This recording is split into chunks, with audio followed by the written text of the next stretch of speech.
Now we're going to demonstrate a different method of doing the brow. This is the right brow, so Kay is sitting behind the client. And what we're going to be doing is putting in all the strokes at one time. So instead of an outline and then going back secondary, all of the strokes will be put in at one time. We're still going to do that for that two-stroke front.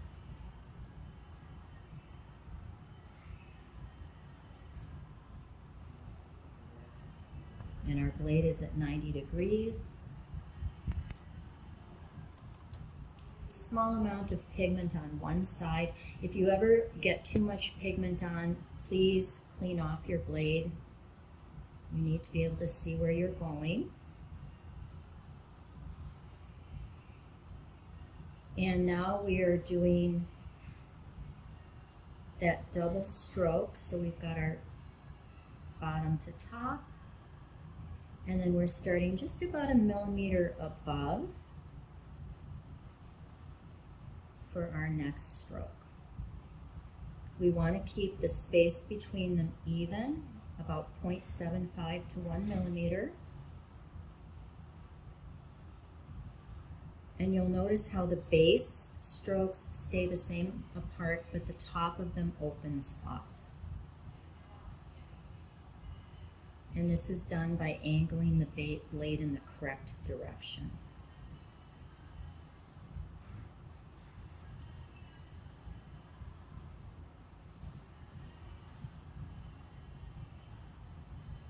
This is a more advanced technique, but it's wonderful for efficiently getting the brow done and having your full design in before you ever wipe the first time.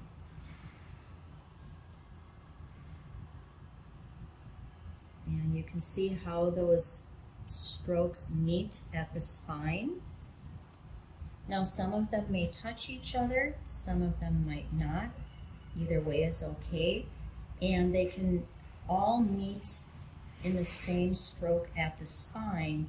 You simply cannot have them crossing each other like an X.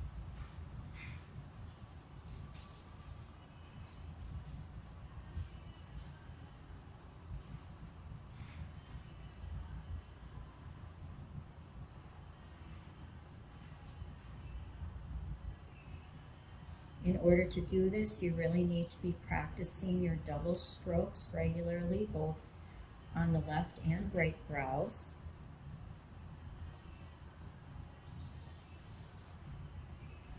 And now she would just, in real life, be moving to the side of the client slightly.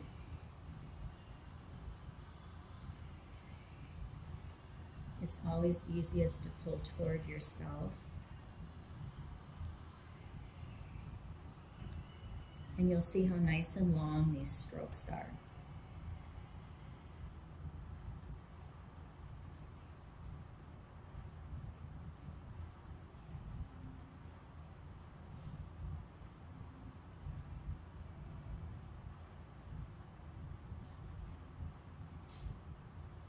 And the last stroke will be right on the outline.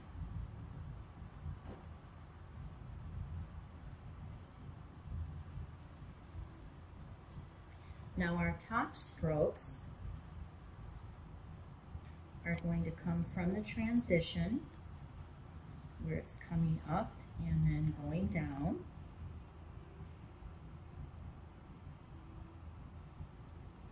And the top strokes will go along the outline and then slightly off at an angle. They're not going to curl down. And we need to leave room for filling in strokes. And those strokes will be almost horizontal when they start and then flow into that initial stroke.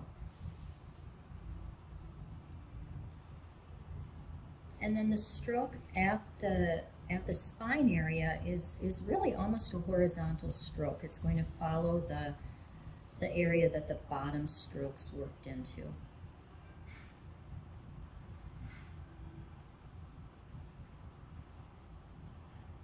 Our goal is to not have things bumping into each other. It's to have things flowing. And then when we get to the tail, our strokes can become straighter and longer.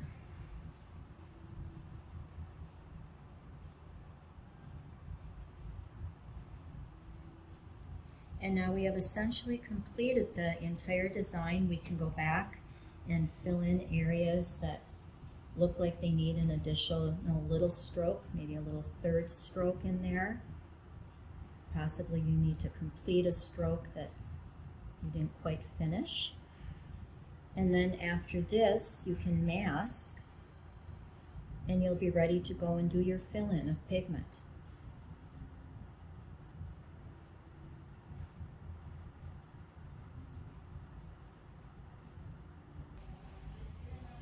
This is the finished brow after Kay has completely masked and cleaned up with baby oil and Vaseline.